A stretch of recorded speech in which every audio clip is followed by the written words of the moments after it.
America से, और समापन हुआ एक शहर से जिसको भी गार्डन कहा जाता है। ब्यूटीफुल था वो देखने में। परंतु लूका रचित सुसमाचार 16 अध्याय उसके 15 वचन को जब आप पढ़ते हैं तो उस खूबसूरत नगर को देखकर यीशु मसीह क्या कह रहे हैं, देखिएगा 16 अध्याय 15 वचन। उसने उनसे कहा, तुम तो मनुष्यों के सामने अपने आप को धर्मी ठहराते हो, परंतु परमेश्वर तुम्हारे मन को जानता है, क्योंकि जो वस्तु मनुष्यों की दृष्टि में महान है, वह परमेश्वर के निकट घृणित है। देखिए, जो परमेश्वर मनुष्यों की दृष्टि में जो महान होता है, परमेश्वर की दृष्टि में वो घृणित है। हार्लट कहा, कई जगह हमने देखा कि रोम को एक वैश्या कहा, है ना, यरूशलेम को एक वैश्या कहा। आप देखिएगा, जो हर खूबसूरत चीज, एक कहावत भी है ना, एवरी ग्लिटरिंग जो होती है वो it's not does not needs to be a gold. हर चमकने वाली वस्तु सोना नहीं होती है। रोम बहुत ही खूबसूरत था, लेकिन परमेश्वर की दृष्टि में वो पापमय था, वो घृणित था। ये जो आप 21 अध्याय 9 वचन एक बार पढ़िएगा, मैं एक ओवरव्यू बता देता हूं इन अध्यायों का आपको। फिर जिन 7 स्वर्गदूतों के पास 7 अंतिम विपत्तियों से भरे हुए 7 कटोरे थे। 21 का 9, 21 का 9 ही पढ़ रही हूँ पैसेज में। हाँ, पढ़िए। फिर जिन 7 स्वर्गदूतों के पास 7 अंतिम विपत्तियों से भरे हुए 7 कटोरे थे, उनमें से एक मेरे पास आया और मेरे साथ बातें करके कहा, इधर आ, मैं तुझे दुल्हन अर्थात मेमने की पत्नी दिखाऊंगा। दुल्हन अर्थात मेमने की पत्नी कौन है? मेमना, मेमना हमारा प्रभु यीशु मसीह है ना। मेमने के बारे में यूहन्ना ने कहा, यूहन्ना 1 में, ये परमेश्वर का मेमना है जो मानव जगत के पापों को उठा लिए जाता है। अब वो देखो क्या बोल रहा है, आओ मैं तुम्हें क्या दिखाता हूं, मेमने की दुल्हन दिखाता हूं। और क्या दिखाया उसे? कलीसिया। अगला वचन पढ़िए। यस। तब वह मुझे आत्मा में एक बड़े और ऊंचे पहाड़ पर ले गया और पवित्र नगर यरूशलेम को स्वर्ग से परमेश्वर के पास से उतरते दिखाया। वाओ, देखो अब दुल्हन दिखा रहा हूं, और वो क्या दिखाया उसे? एक पवित्र नगर यरूशलेम को स्वर्ग पर से परमेश्वर के पास से उतरते हुए देखा। यानी वो जो नगर है उसको एक तरह से दुल्हन कहा गया है। दूल्हा कौन है? प्रभु यीशु। और दुल्हन कौन है? यरूशलेम। ये सिंबॉलिक है, आप इसको ज्योग्राफिकली मत लेना। अब वो नगर, how can a city be a bride? एक नगर कैसे दुल्हन बन सकती है? परंतु ये एक सिंबॉलिक है कि यीशु मसीह के लिए यरूशलेम ऐसा ही है जैसा एक हस्बैंड के लिए उसकी वाइफ है, यानी एक दूल्हे के लिए उसकी दुल्हन है। तो वो उसे दिखा रहा है। तो ये एक एटर्नल एक रेस्ट है जहां पर परमेश्वर के लोग रहने जा रहे हैं। और मैं कहूं, ये जो 2 अध्याय हैं, ये हमारे विश्वास की जो सबसे धन्य आशा है, उस आशा को प्रकट कर रहा है कि आज जो हमारे जीवन में कष्ट, क्लेश, तकलीफ, समस्याएं हो रही हैं, और हम उन सब के मध्य में हम आनंदित हैं। किस लिए आनंदित हैं? इन बातों के लिए जो 21 और 22 अध्याय में होने वाली हैं। और उस भाग को जब हम विस्तार से हम पढ़ेंगे आज, एक ओवरव्यू में आपको बता देता हूं। 5 और 6 वचन भी एक बार पढ़ लीजिए, 5वां और 6ठा वचन। जो सिंहासन पर बैठा था उसने कहा, देख मैं सब कुछ नया कर देता हूँ। फिर उसने कहा, लिख ले, क्योंकि ये वचन विश्वास के योग्य और सत्य है। नंबर 1, मैं सब कुछ नया कर देता हूं। I will make everything new. सब कुछ नया कर देता हूं, और लिख ले, ये विश्वास योग्य है। देखिए, परमेश्वर को ऐसा कहने की आवश्यकता नहीं है, विश्वास योग्य है, क्योंकि वट एवर ही सेज, परमेश्वर मनुष्य नहीं है कि वो झूठ बोले। आकाश और पृथ्वी भी हट सकते हैं, परंतु उसका वचन नहीं हटेगा। इसका अर्थ क्या है? आकाश और पृथ्वी हटेगा और वही होगा अभी। अब लिख ले, क्या है? विश्वास योग्य है और सत्य है। और 6 वचन में, फिर उसने मुझसे कहा, ये बातें पूरी हो गई है। मैं अल्फा और ओमेगा, आदि और अंत हूँ। मैं प्यासे को जीवन के जल के सोते में से सेंतमेंत पिलाऊंगा। देखिए 5वें वचन में लिखा है मैं सब कुछ नया कर देता हूं। 6ठे वचन में ये बातें पूरी हो गई हैं। This is coming to completion, यानी नया हो गया है। सो 21 और 22 एक नएपन को दिखाता है। मैं थोड़ा सा कंपैरिजन अगर करूं, उत्पत्ति और प्रकाशित वाक्य में, दोनों में बहुत सी समानताएं हैं। उत्पत्ति में आप एक का एक पढ़िएगा, वहां पर क्या लिखा है?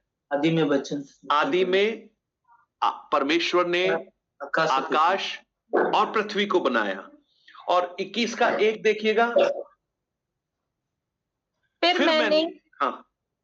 मैंने नए आकाश और नई पृथ्वी को देखा, क्योंकि पहला आकाश और पहली पृथ्वी जाती रही थी और समुद्र भी न रहा।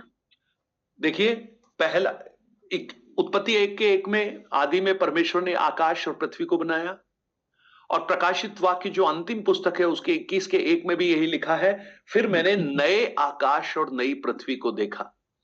तो ये नया जो शब्द है ना, नई आकाश और नई पृथ्वी, इंग्लिश में लिखा है new heaven and new earth, right. तो सबसे पहले मैं आपको ये बताना चाहता हूं, ये जो न्यू हेवन जो आप पढ़ते हैं ना, ये हेवन आपको याद है, मैंने आपको 3 हेवन्स के बारे में बताया था, याद है आपको? कौन बताएगा जल्दी से, वो कौन कौन से हेवन है? कौन जल्दी से बताएगा, बिना नोट्स देके बता दो। एयर और स्पेस है, और एक यहाँ पे जहाँ पे हम लोग रहते। मुकेश अच्छे से सुनाई नहीं दिया मुझे। एक जहाँ पे हम लोग रहते हैं वो एक हेवन है, दूसरा एक स्पेस है जो आकाश और एटमॉस्फेयर का, और थर्ड स्पेस है, सेकंड स्पेस है, और थर्ड जो यहाँ पे परमेश्वर रहते, ऐसा बताया था। एटमॉस्फेरिक हेवन पहला वाला स्ट्रेटोस्फीयर है, और उसके ऊपर जहाँ पे आकाश में तारे वगैरह हैं, और उसके ऊपर जहाँ परमेश्वर का वास है। राइट, जो फर्स्ट हेवन है वो हमारा ब्लू स्काई है, जो हमें दिखाई देता है ना, आकाश वो दिखाई देता है, वो ब्लू स्काई फर्स्ट हेवन है। सेकंड हेवन कौन सा है? जो हमें दिखाई तो नहीं देता, परंतु आउटर स्पेस, उसको नाइट स्काई भी बोल सकते हैं, वहां अंधेरा है, और ये वो जगह है जहां पर अंधकार के हाकिम, वो जो एफेसियों 6 में भी लिखा है ना, आकाश मंडल में पाए जाते हैं। एफेसियों 6 अध्याय जब 10 से लेकर आप पढ़ते हैं, वहां पर आप इस बात को देखेंगे। एक बार पढ़ लीजिए एफेसियों 6 अध्याय, उसका 10 वचन से पढ़िएगा।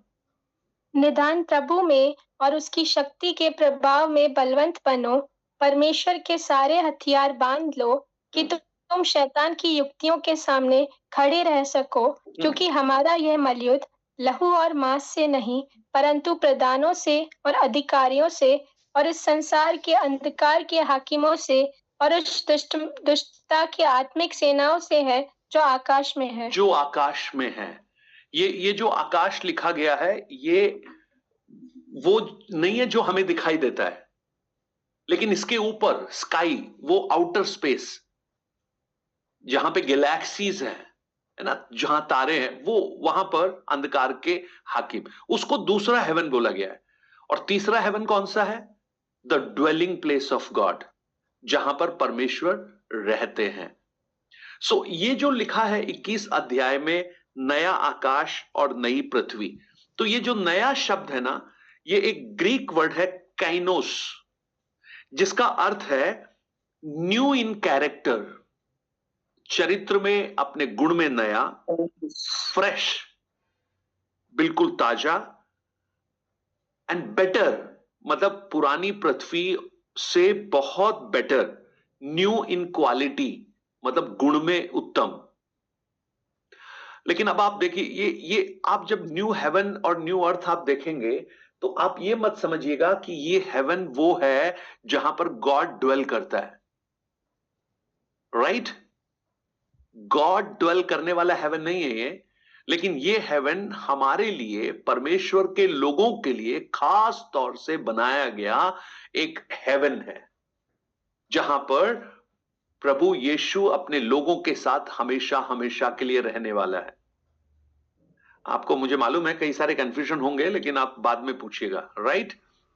सो अब आप देखिएगा जेनेसिस में और आप रेवलेशन में, जेनेसिस में आकाश और पृथ्वी को बनाया, यहां पर नया आकाश और नई पृथ्वी को बनाया। 1:16 पढ़ी उत्पत्ति 1:16, वहां पर क्या लिखा है? तब परमेश्वर ने 2 बड़ी जातियां बनाई, उसमें से बड़ी जातियां नहीं बनाई, ज्योति। हाँ, जाति और ज्योति में तो बहुत फर्क है। एक मात्रा से बहुत गड़बड़ हो जाती है। हाँ, ज्योतियां बनाई, उनमें से बड़ी ज्योति को दिन पर प्रभुता करने के लिए और छोटी ज्योति को रात पर प्रभुता करने के लिए बनाया, और तारागण को भी बनाया। अब आप देखिए, परमेश्वर ने वहां पर क्या बनाया? सूर्य को बनाया ना, गॉड मेड सन। लेकिन जब आप प्रकाशित वाक्य 21 अध्याय उसके 23 में जब आएंगे तो वहां लिखा है उस नगर में सूर्य और चांद के उजाले का प्रायोजन नहीं है, क्योंकि परमेश्वर के तेज से उसमें उजाला हो रहा है और मेमना उसका दीपक है। आप देखिए यीशु मसीह ने क्या कहा? I am the light of the world, बोला था ना प्रभु यीशु ने, लेकिन किसी ने उसको पहचाना नहीं। पर अब आप देखिए वो लाइट कैसी लाइट है। हम सोचते हैं वो लाइट कोई 100 वाट की या 200 वाट की बल्ब है। आप सोचो वो लाइट जो सूरज को रिप्लेस कर रही है, मतलब देयर इज नो सन, सन है ही नहीं वहां पर, लेकिन सन है। अब आप कहेंगे कौन सा सन नहीं है, कौन सा सन है? SUN नहीं है, SON है। सूरज नहीं है, लेकिन वो पुत्र जो है ना, सन, वो है, और वही उजियाला है। अब आप उत्पत्ति में देखिएगा 1:5 पढ़िए, वहां पर क्या हुआ? और परमेश्वर ने उजियाले को दिन और अंधियारे को रात कहा, तथा सांझ हुई, फिर भोर हुआ, इस प्रकार पहला दिन हो गया। अब आप देखिए वहां पर रात और दिन बनाया है ना, नाइट एंड डे। परमेश्वर ने दिन और रात बनाया वहां पर। लेकिन जब आप 22 अध्याय के 5 वचन में जब आएंगे तो आप देखिएगा वहां पर क्या होगा? फिर रात ना होगी और रात ना होगी और उन्हें दीपक और सूर्य के उजियाले की आवश्यकता ना होगी, क्योंकि प्रभु परमेश्वर उन्हें उजियाला देगा। देयर इज नो नाइट, रात नहीं होगी। अब देखिए रात है ना, बहुत मायनों में किस बात को प्रकट करती है? कई सारे गाने हैं, एक याद आ रहा है मुझे, रात काली बीत गई है, हुआ सवेरा। ये जो रात है ना, आपका अंत, हाँ, रात कैओस को दिखाता है। रात में हम जब सोते हैं तो उसके बाद अंधकार की सामर्थ्य प्रबल होना शुरू होती है। आपने देखा होगा जितने भी बुरे काम होते हैं वो अधिकतर रात के अंधेरे में होते हैं। तो अब वहां रात ही नहीं है, देयर इज नो नाइट, यानी एक भय, रात में लोग डरते हैं, अंधकार से लोगों को डर लगता है। अब आप सोचिए देयर इज नो नाइट, यानी वो चीज खत्म हो गई। अब कैओस खत्म, डर खत्म, सब कुछ दिखाई दे रहा है, पारदर्शी है। अब आप कहीं ये तो नहीं सोचेंगे कि जिनको आज नींद बहुत प्यारी है और वो सोच रहे होंगे कि यार जब रात नहीं होंगी तो हम सोएंगे कैसे? ऐसा तो नहीं लग रहा आपको? आपको सोने की जरूरत नहीं है, क्योंकि आप उस समय शरीर में नहीं होंगे। थकता कौन है? फ्लैश, हमारा बॉडी थकता है, और हम बॉडी में नहीं होंगे उस समय, हम एक ग्लोरीफाइड बॉडी में होंगे। राइट? बाद में क्वेश्चन करना। 1:10 पढ़िए उत्पत्ति 1:10, वहां पर क्या है? परमेश्वर ने सूखी भूमि को पृथ्वी कहा, तथा जो जल इकट्ठा हुआ उसको उसने समुद्र कहा। अब आप देखिए परमेश्वर ने समुद्र और पृथ्वी को अलग कर दिया। देयर इज ए सेपरेशन, दोनों को डिवाइड किया। 3/4 ऑफ द वर्ल्ड, मतलब अर्थ, 3/4 जो हिस्सा है अर्थ का वो पानी है, राइट? 1/4 मतलब ही तो, मतलब 3/4 मतलब 3 हिस्सा पानी है, 1 हिस्सा पृथ्वी है, यानी पानी बहुत अधिक है। मतलब पुराने समय में, जॉन के समय में, जो समुद्र है उसको एक डेंजर के रूप में देखा जाता था, एक खतरे के रूप में देखा जाता था। जब उदाहरण देते थे तो लहरों का हवाला देते थे, लहरें, समुद्र की लहरों की तरह तकलीफ, समस्याएं, स्ट्रोम्स। और समुद्र जो है एक सेपरेशन को दिखाता था, अलगदाई को दिखाता था, जहां पर पृथ्वी और समुद्र दोनों के बीच में एक अलग दाई है। और आप सोचिएगा, यूहन्ना ने जब ये पत्र लिखा था, ये जो लिखा था, कहां से लिखा उसने? एक आइलैंड से लिखा है ना, पतमोस पे लिखा, जो बिल्कुल सेपरेट था, जल के द्वारा सेपरेट हो गया था, एक आइलैंड है, किसी के साथ कोई कनेक्शन नहीं है।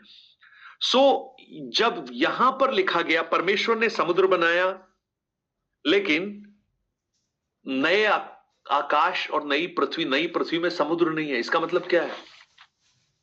डेंजर नहीं है, कोई खतरा नहीं है, कोई तूफान नहीं है, कोई सेपरेशन नहीं है, यानी परमेश्वर से अलग करने वाली कोई भी बात वहां पर नहीं है। We are with God and God is going to dwell with अस।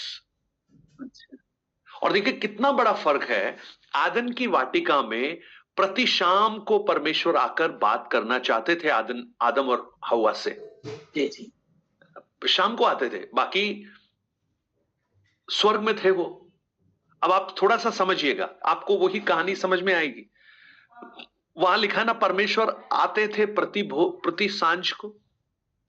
आप पढ़िएगा, उस भाग को एक बार पढ़ लीजिएगा, कहां है, जल्दी से निकाल के पढ़ लीजिए, कहां है वो? प्रति शाम को, 3 अध्याय, उत्पत्ति 9। पढ़ो। तब यहोवा परमेश्वर ने 8 तब यहोवा परमेश्वर जो दिन के ठंडे समय वाटिका में फिरता था का शब्द उनको सुनाई दिया। तब आदम और उसकी पत्नी वाटिका के वृक्षों के बीच यहोवा परमेश्वर से छिप गए।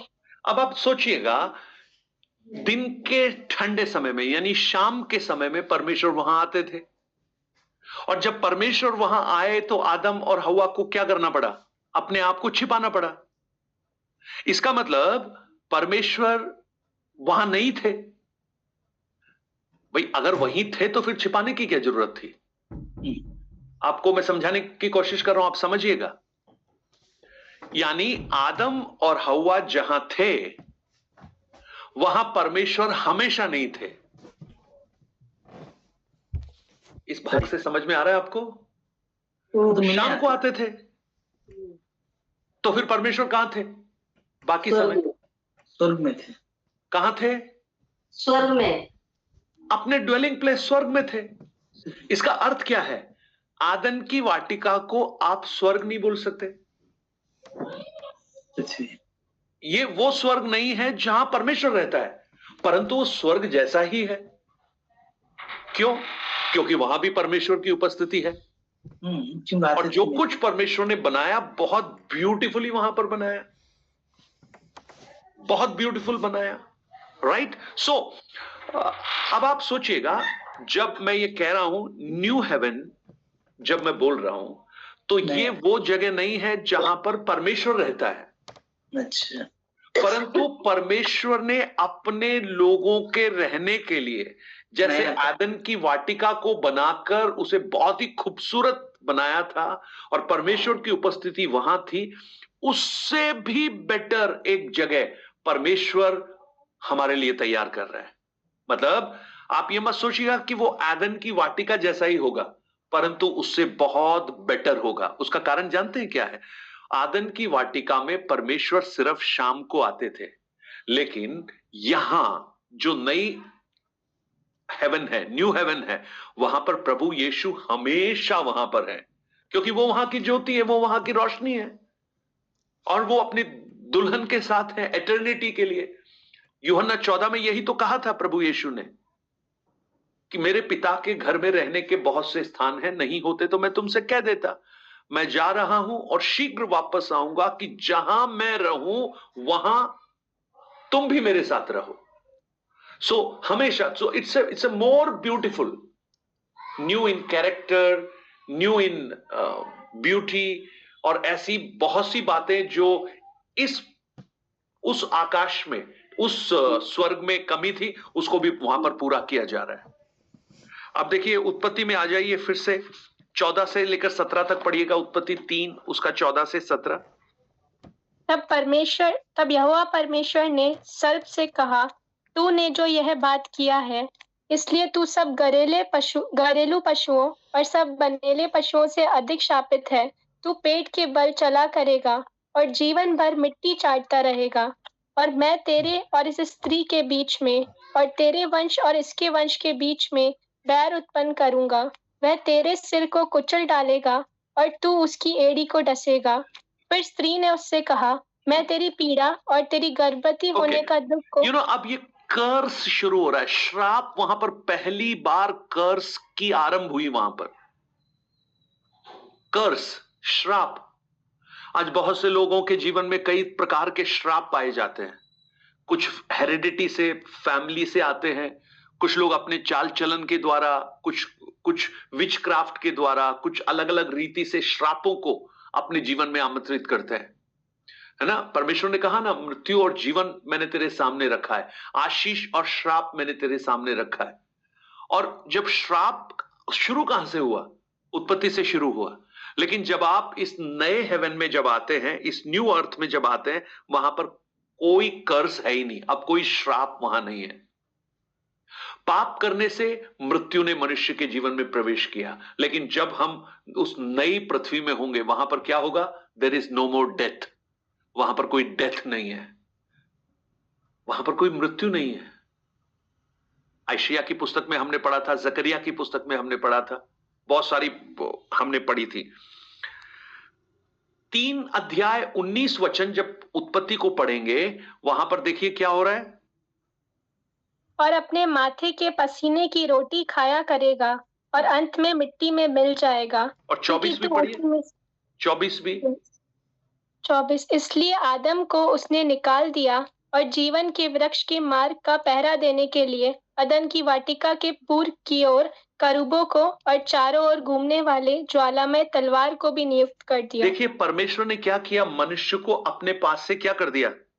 अलग कर दिया, अलग कर दिया। अब 22 का 14 पढ़िएगा एक बार, वहां पर क्या लिखा है?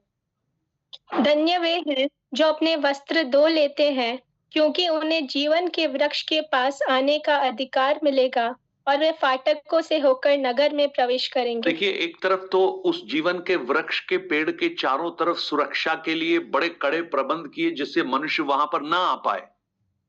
परंतु नई इस पृथ्वी में देखिएगा, उसको क्या मिल रहा है? वही जीवन का वृक्ष जो उसके पास से खत्म हो गया था, दूर चला गया था, अब उसको वापस रिस्टोर कर उसको वापस दे दिया। 3 के 17 में पेन शुरू हुआ, दर्द शुरू हुआ, आंसू शुरू हुआ। लेकिन जब 21 का 4 आप पढ़ेंगे, 21 अध्याय 4 वचन पढ़िए। यस, वह उनकी आंखों से सब आंसू पोंछ डालेगा और इसके बाद मृत्यु न रहेगी और न शोक, न विलाप, न पीड़ा रहेगी, पहली बातें जाती रही। आप मुझे बताइए, ये जो चीजें यहां लिखी हैं, मृत्यु नहीं, शोक, शोक मतलब दुख नहीं, विलाप नहीं, पीड़ा नहीं, अगर ऐसा एक जीवन हो तो वो जीवन कैसा होगा? आप कल्पना कर सकते हैं? जहां पर विलाप नहीं है, रोना नहीं है, जहां पर कोई पीड़ा नहीं है, जहां पर आंसू नहीं है और जहां पर कोई शोक नहीं है। हम रोज इन चीजों का सामना करते हैं। हम जीवन के अलग अलग रूप में इन सब चीजों का सामना हम रोज करते हैं। हम चिंतित हैं, हमको भय है कल क्या होने वाला है, हम मृत्यु के भय में हैं, हम पीड़ाओं में हैं, कई कई चीजों की पीड़ाएं हमारे अंदर है, विलाप है। बहुत लोगों को देखते हैं, अपनों को देखते हैं, हमारी परिस्थितियों को देखते हैं। लेकिन आप सोचिए, एक ऐसी जगह जहां पर कोई पीड़ा नहीं।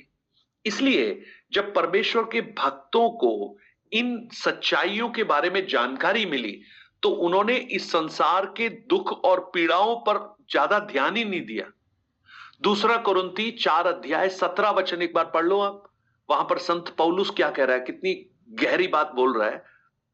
पौलुस क्या कह रहा है? 2 कुरिन्थियों 4 का 17। यस, क्योंकि हमारा पल भर का हल्का सा क्लेश हमारे लिए बहुत ही महत्वपूर्ण और अनंत महिमा उत्पन्न करता जाता है। पल भर का हल्का सा क्लेश, ये पल भर का क्लेश पता है क्यों बोला उसने? जब पौलुस को यह समझ में आया कि उसको जो जीवन मिलने जा रहा है वो जीवन अनंत काल का जीवन है, एटर्निटी है, उसको आप सालों में, घंटों में, मिनटों में आप काउंट नहीं कर सकते। और उस एटर्नल लाइफ को, अनंत काल के जीवन को इस संसार के 70-80 साल, 50 साल, 80-90 सालों के साथ जब तुलना की, तो पौलुस पता है क्या बोल रहा है? तो ये तो पल भर लगता है उसके सामने, ये तो छोटा सा लगता है उसके सामने। तो भाई छोटा सा है, खत्म हो जाएगा, लेकिन एक बहुत बड़ा एक मिलने वाला है। ये बिल्कुल ऐसा है कि आप कहीं गए घूमने, आप अपना ब्रश भूल गए। रोज आपको ब्रश करने की आदत है, अभी ऐसी जगह पहुंच गए जब ब्रश नहीं है, तो अब क्या करें? अब कुछ तो करना पड़ेगा। पेस्ट है, ब्रश नहीं है, चलो कोई बात नहीं। क्या किया आपने?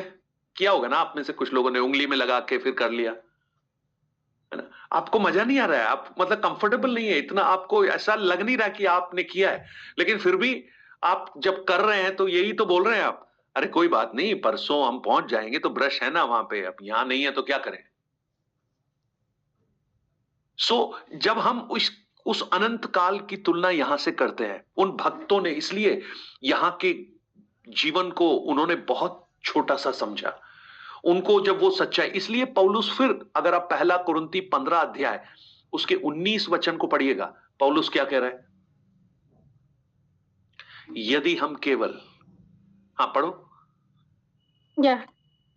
यदि हम केवल इसी जीवन में मसीह से आशा रखते हैं तो हम सब मनुष्यों से अधिक अभागे हैं। पौलुस क्या कह रहा है? अगर तुम्हारी आशा केवल इसी जीवन में है, इसी जीवन की क्या क्या आशा हो सकती है? रोटी, कपड़ा, मकान, शादी, लड्डू, है ना, बच्चे, खाना, यही इस जीवन की आशा। अभी जब सर्दी आती है तो प्रभु हमें जैकेट चाहिए, अब जब गर्मी आती है तो प्रभु हमें एसी चाहिए, अब जब सर्दी आती है तो बोलते प्रभु हमें हीटर चाहिए। अब ये सब तो एक जीवन का हिस्सा है, इसी जीवन में, है ना? आप में से कितने लोग हैं जो हीटर लेके वहां जाएंगे या जैकेट्स लेके जाएंगे? बोले वहां बहुत ठंडी होगी तो हम जैकेट ले जाएंगे। भाई देखिए, अगर हमारी आशा केवल इसी संसार में है तो हम और लोगों से अभागे हैं। मसीही जीवन का सत्य, ये जीवन बहुत क्षणभंगुर है। मैं कल मेरे दोस्त जो पास्टर सैम, उनकी पत्नी से और उनके बच्चों से मिला। 57 साल की उम्र में वो खाना खा रहे थे। वो भाभी ने मुझे बताया उनकी तबीयत वैसे ठीक थी, अभी नॉर्मल थे, कैंसर था उनको, लेकिन वो रिकवर हो गए काफी। तो वो खाना खा रहे थे, ये उनको खाना खिला रही थी, वो आराम से खाना खा रहे थे। उन्होंने बोला पानी दे दो, तो पानी लेने के लिए वो गई, उन्होंने पानी का ग्लास दिया, पानी पिया, और फिर उसके बाद जो निवाला खाया, तो जब निवाला लेके उन्होंने खाया तो अचानक से ऐसा लगा कि जैसे वो निवाला बाहर आ रहा है। तो वो ग्लास रख रही थी उस समय पानी का, तो इन्होंने पूछा अच्छा क्या हुआ क्या हुआ? तो देखा उनकी आंख ऊपर चढ़ गई। इन्होंने जल्दी से ऐसा लगा ना कि कुछ हुआ है, उन्होंने उनके गाल पे ऐसे थपकी की तो उनकी आंख बंद हो गई। दैट्स इट, जीवन खत्म। कितनी आशाएं होंगी, कितनी कितनी योजनाएं बनाई होंगी, लेकिन हमारा जीवन एक श्वास ही तो है जो अंदर गया और बाहर नहीं आया तो खत्म। और हम कितनी योजना बना रहे हैं इन सब के लिए, लेकिन प्रियो एक ऐसा जीवन जो कभी खत्म नहीं होगा, उसके लिए योजना बनाइए ना, उसके लिए प्लानिंग करना शुरू कीजिए। और इसीलिए प्रभु यीशु ने क्या कहा? अगर निवेश करना है तो कहां करो? स्वर्ग राज्य में करो। यहां का निवेश तो खत्म हो जाएगा, लेकिन वो कभी खत्म नहीं होगा। हमारा ध्यान, हमारी इच्छा इस नए आकाश, नई पृथ्वी में पहुंचने की हो, वो नया यरूशलेम जहां पर कोई दुख नहीं, कोई आंसू नहीं, कोई सेपरेशन नहीं, कोई पीड़ा नहीं, कोई विलाप नहीं, उस स्थान पर पहुंचने की हो। और अगर वो हमारे अंदर, हमारे जहन में हमेशा ये विचार है, तो आप समझिएगा आप संसार की बहुत सारी बातों में उसको इग्नोर कर कर आप आगे की तरफ बढ़ेंगे। Right? So I am just stopping 5 minute के लिए, 5 मिनट है हमारे पास में। If you have any questions you can ask. कल हम उसके वर्ड बाय वर्ड ट्रांसलेशन में हम लोग जाएंगे। हाँ, बस खत्म होने वाला है प्रकाशित वाक्य बहुत जल्दी। Any questions? सर अभी 20 की वो क्लास रहती नहीं थी, 20 चैप्टर की कुछ रहती थी क्लास में रखे शायद, अभी 8 वचन तक ही हुआ था शायद में भी।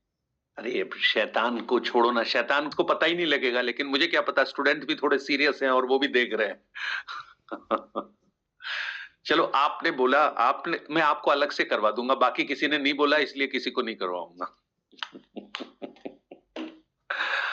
राइट, थोड़ा सा बच्चा मुझे मालूम है, I will take it up. वो शैतान का लास्ट रिवोल्ट है ना, वो बचा हुआ है। तो पता चलना चाहिए ना कि शैतान के साथ जो सताता है प्रभु कितना अच्छा उसके साथ करता है बुरा। हाँ यही तो है ना, हम लोग एक्चुअली चाहते हैं कि हमारे शत्रुओं का बुरा हश्र हम देखें, लेकिन भक्त लोग यही प्रार्थना करते हैं, यीशु मसीह ने यही प्रार्थना की, प्रभु इन्हें क्षमा करके, क्या नहीं जानते ये क्या कर रहे हैं। पर अभी तो जजमेंट है ना। यस, जजमेंट है, जजमेंट है, बिल्कुल जजमेंट है। मैंने आपको जजमेंट कराया है क्या? व्हाइट थ्रोन जजमेंट एंड बीमा सीट जजमेंट नहीं ना? चलिए उन जजमेंट्स को भी हम देख लेंगे। व्हाइट थ्रोन जजमेंट नहीं, ओके। श्वेत सिंहासन का न्याय जो हमारे लिए नहीं है, हमारे लिए बीमा सीट का न्याय है। चलिए वो हम कर लेंगे। आज कोई ऐसा प्रश्न है जो आपको बॉदर कर रहा हूं? मैं जब बहुत शुरू में जब मैं विश्वास में आया और जब मुझे कहा गया कि आप स्वर्ग में होंगे, तो मैं यही सोचता था हम उसी स्वर्ग में होंगे जहां पर परमेश्वर है। आपको भी शायद ऐसा ही लगता होगा ना, बहुत लोगों को लगा था आपको? जी यस सर। या but when we say a new heaven, that is not the dwelling place of God. वो परमेश्वर के रहने वाला स्वर्ग नहीं है, लेकिन हमारे लिए परमेश्वर एक नया स्वर्ग जैसा ही एक एटमॉस्फेयर बना रहा है। New in creation, new in character, it's a fresh, it's beautiful. वो जो बिग बिग मैंशंस और गोल्डन हाउसेस और वो सब जो बोलते हैं, वो सब यही रहेगा क्या न्यू हेवन में? Yes yes yes. अभी आप देखना, वो देखना उसको, आप 21 अध्याय को जब पढ़ेंगे, एक बार आप निकालो, एक बार 21 अध्याय 9, 10, 11 वचन में होगा, जहां दुल्हन की तरह से उसको सजे हुए देखा। मेरे ख्याल से रेखा सिस्टर और सुनीता सिस्टर बहुत आनंदित हैं वो न्यू हेवन और उसके बारे में सुन के, इसलिए वो मुस्कुरा रहे हैं वो दोनों। 21 का पढ़ो, 10 और 11 पढ़िएगा। तब मैं उसको दंडवत करने के लिए उसके पांव पर गिर पड़ा। उसने मुझसे 21 का 10। तब वह मुझे आत्मा में एक बड़ी और ऊंचे पहाड़ पर ले गया और पवित्र नगर यरूशलेम को स्वर्ग से परमेश्वर के पास से उतरते दिखाया। परमेश्वर की महिमा उनमें थी और उसकी ज्योति बहुत ही बहुमूल्य पत्थर अर्थात बिलोर के समान यशब की तरह स्वच्छ थी।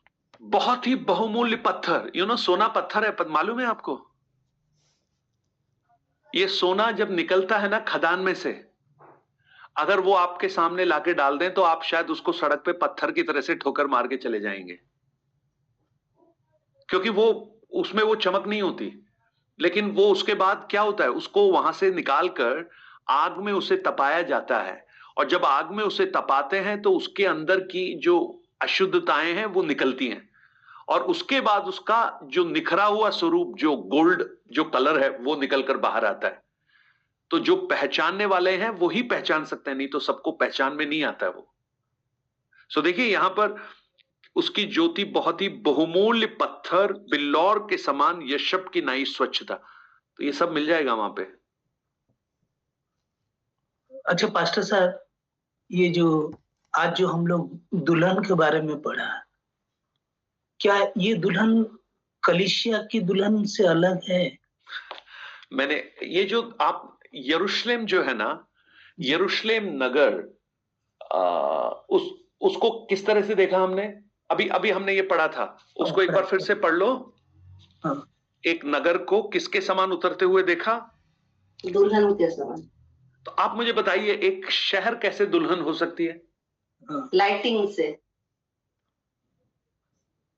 और Right, नहीं, एक शहर थोड़ी दुल्हन हो सकती है कभी भी। नहीं नहीं नहीं नहीं तो ये यरूशलेम एक्चुअली ज्योग्राफिकली नहीं है, ये परमेश्वर की जो दुल्हन जो कलीसिया है उसके बारे में लिखा है। एग्जैक्ट। अच्छा सो दिस इज एक्चुअली जो दुल्हन है ना, we are the bride groom, we are the bride, so and he is the groom. So हम सब दुल्हन के समान है।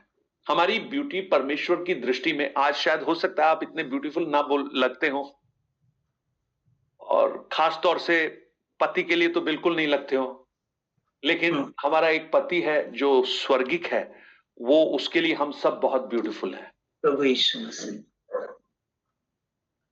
है ना। और वो जो दुल्हन जो मैं बोल रहा हूं वो कोई जेंडर रिलेटेड नहीं दुल्हन है, ये तो एक रिलेशन को बताने के लिए लिया गया है। तो हम सब, अब मैं भी दुल्हन हूं, अब मैं दुल्हन कैसे हो सकता हूं, मैं तो दूल्हा हूं, बट हमारा दूल्हा एक ही है, और हम सब उस रिलेशनशिप में है उस प्रभु के साथ में।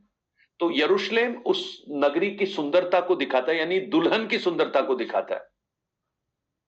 पर वो कलीसिया जो है परमेश्वर के पास से उतरती देखा है सर। यस, कहां थी अभी कलीसिया, कहां थी इससे पहले? हेवन में थी ना, उठा लिया था ना उसको, उठा लिया था रैप्चर से, हाँ उठा लिया था ना, रैप्चर में चले गए थे, फिर युद्ध करने के लिए आए थे, फिर चले गए थे। तो अब उसके लिए एक स्थान बना है। तीसरे हेवन में नहीं, तीसरे हेवन नहीं, तीसरे हेवन में नहीं, तीसरा हेवन इज फॉर गॉड। पृथ्वी नहीं आकाश। चलिए कल हम पढ़ेंगे उसको, और भी है तो पूछिए।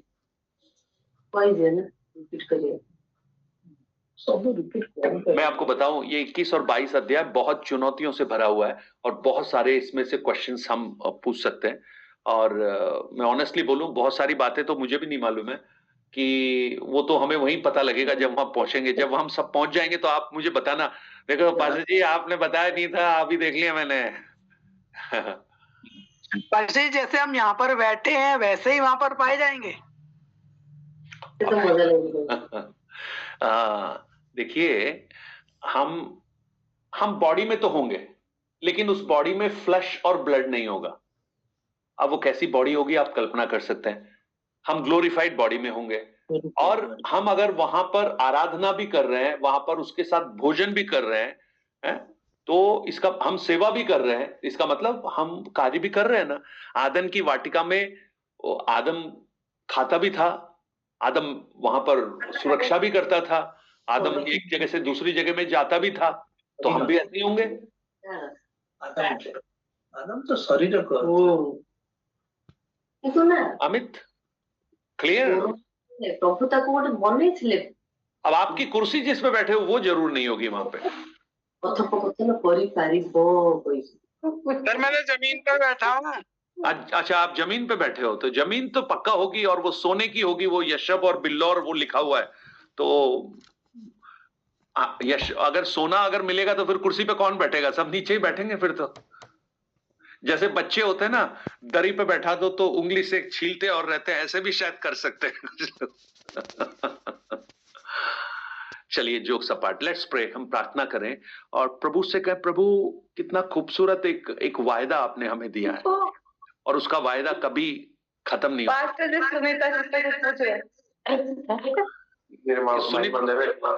सुनीता सिस्टर पूछ रही है या मोहित उनको मजाक में कर रहे थे कि फिर हम सब आपस में सौतने हुई। देखिए, ये दूल्हा और दुल्हन एक रिलेशनशिप को बता रहा है, ये है ना इंटीमेसी को बता रहा है। इंटीमेसी क्या है? जैसे एक मैरिज जब कवेनेंट होती है, मैरिज जब होती है, तो हस्बैंड और वाइफ कितना क्लोज एक दूसरे को अफेक्शनेट होते हैं। तो ये सिर्फ इस बात को दिखाने के लिए वो दूल्हा और दुल्हन का वो रूप लिया गया है वहां पे, तो उस प्रेम को, उस अफेक्शन को दिखाया गया है ना। इसलिए एफेसियों की पुस्तक जब आप पढ़ेंगे 5वें अध्याय में पौलुस कहता है उस मैरिज के बारे में, ये तो मिस्ट्री है, और ये परमेश्वर और कलीसिया है ना। प्रभु यीशु और कलीसिया के उस रिश्ते को दिखाता है। तो वो रिश्ता हर फिजिकल रिलेशनशिप से हटके है, उसमें फिजिकल रिलेशनशिप कुछ नहीं है। It is a symbolic love. देखिए, दो प्रकार के प्रेम हैं जो सबसे बड़े माने जाते हैं। एक माँ का प्रेम अपने बच्चों के लिए, और दूसरा एक पति का पत्नी के लिए। जब वो इनिशियल लेवल पे जब मैरिज होती है तो आप सोचिए किस तरह से पति और पत्नी साथ में होते हैं और कैसे वो बहुत अफेक्शन के साथ रहते हैं, और जब एंगेजमेंट हुई है उसके बाद कैसे वो रहते हैं। तो उस रिश्ते को अब मानव दृष्टि में अगर हम आज प्रेम के बारे में बताएं, तो प्रेम के बारे में बताने के लिए हमें कोई रिश्ता तो लेना पड़ेगा ना। हमको उस प्रेम को डिफाइन तो करना पड़ेगा। उसको कैसे बताएंगे हम लोग, कौन सा प्रेम है? तो बताते हैं, एक माँ जैसे अपने बच्चे को प्रेम करती है, एक जैसे पति अपने पत्नी को प्रेम करता है ना। तो उस रिश्ते को दिखाने के लिए ये सिंबॉलिक रूप में लिया गया है, दुल्हन और दूल्हा। अदरवाइज वो ऐसा नहीं है कि वो कोई मैरिज हो रही है हमारी, वो रिश्ता है, वो दैट इज ए ब्यूटीफुल, क्या बोलते हैं, रिलेशनशिप। चलो, मैं शायद अब इतना समझा नहीं पा रहा हूं, हम लोग समझने की कोशिश करेंगे। नहीं, आ गया समझ में। ओके। इसलिए कुछ फरीसियों ने जाके यीशु से पूछा कि जब हम वहां मरेंगे तो ये जो पत्नी है, क्योंकि वहां पे ऐसी परंपरा थी कि अगर पत्नी का पति मर गया है तो उसके भाई से उसकी शादी हो जाती थी। तो ऐसे एक स्त्री थी जिसके 5 पति मर चुके थे, 5 भाई मर गए। तो लास्ट में वो आके पूछते हैं कि जब वो वहां पे होगी तो हम किसकी पत्नी होगी, हमको यही दिक्कत है। तो यीशु वहां पर बोल रहे हैं कि कोई फिजिकल रेलम नहीं है वो। अगर फिजिकल रेलम होता तो फिर यहीं रहते ना, हम वहां जाने की जरूरत क्या थी? फिजिकल रेलम होता तो फिर वही दुख, आंसू, तकलीफ, समस्याएं, कठिनाइयां वो सब होती ना। लेकिन हम ऐसी जगह पे हैं जहां पे हम इन रिलेशन, इन बातों से बिल्कुल हटके हैं। अब वो हमें इसलिए समझ में नहीं आता क्योंकि हम उस चीज की कल्पना नहीं कर सकते, क्योंकि हमने वो देखा नहीं है। इसलिए पौलुस कहता है, अभी हम दर्पण में धुंधला देखते हैं, लेकिन एक दिन आमने सामने देखेंगे। स्वर्ग की बातें, अभी हम पृथ्वी की बातों को ही समझना हमारे लिए मुश्किल है, तो स्वर्ग की बातों को समझना तो बहुत ही मुश्किल है। लेकिन कोशिश करेंगे कि हम थोड़ा थोड़ा समझें, सीखें। Right, let's pray. Rekha sister, आप ही प्रार्थना कीजिए। हम प्रार्थना में जाएंगे। धन्यवाद धन्यवाद धन्यवाद प्यारे पिता परमेश्वर, इस समय के लिए आपका धन्यवाद करते हैं प्रभु जी। इस समय जब आपने हम सबको यहाँ आपके इतने अद्भुत वचनों को सीखने के लिए बिठाया प्रभु, आपने हमारे कानों को खोला प्रभु जी, ताकि जो बुद्धि की बातें हमें बताई जा रही है प्रभु, वो हमारे कानों के द्वारा हमारे हृदय में उतरने पाए। उसके लिए हम आपका धन्यवाद करते हैं। पास्टर जी के लिए धन्यवाद प्रभु कि आपने अपने बुद्धि में उनको प्रवीणता दी प्रभु जी। आपने अपने वचन की समझ उनको दी, के अंदर ही आप डाला कि वो हम सब आज जब हम देख रहे हैं पिता कि एक नया आकाश, एक नई पृथ्वी की वाचा आपने हमसे बांधी है प्रभु जी, आप हमें वो देने जा रहे हैं। उसके लिए हम आपका धन्यवाद करते हैं प्रभु। हम डिजर्विंग नहीं थे प्रभु जी, पर यीशु मसीह आपने इस पृथ्वी पर आकर हम सब के लिए वो पाप आप अपने ऊपर लेकर हम सबको आपने उस जगह के लिए डिजर्विंग बनाया। उसके लिए हम आपका धन्यवाद करते हैं परमेश्वर। आगे जब हम भी समझ को खुले रखिएगा प्रभु जी की, जब हम अंत के अध्यायों को पढ़ते हैं प्रभु जी, उसमें जो गूढ़ बातें हैं, जो डीप सीक्रेट्स आपने रखे हुए हैं प्रभु जी, वो सारी बातें हम अपनी बुद्धि से नहीं पर आपके द्वारा दी गई बुद्धि और समझ से सीखने वाले बन सके प्रभु जी। हम आपका धन्यवाद करते हैं प्रभु। इस पूरे समय को आपने संभाले रखा, उसके लिए धन्यवाद देते हैं पिता। सारी बातों को यीशु मसीह नासरी के पवित्र मीठे और सामर्थ्य नाम में मांगते हैं, आमीन। आमीन। अब हमारे प्रभु यीशु मसीह का अनुग्रह, पिता परमेश्वर का प्रेम, पवित्र आत्मा की संगति और सहभागिता हम सब के साथ मसीह यीशु के दूसरे आगमन तक होती रहे, आमीन। राइट, सो कल हम एक एक वर्सेस में हम लोग जाएंगे, है ना, 21 और 22 अध्याय में। आप लोग थोड़ा पढ़िएगा उसको, आप पढ़ के उसको समझने की कोशिश कीजिए।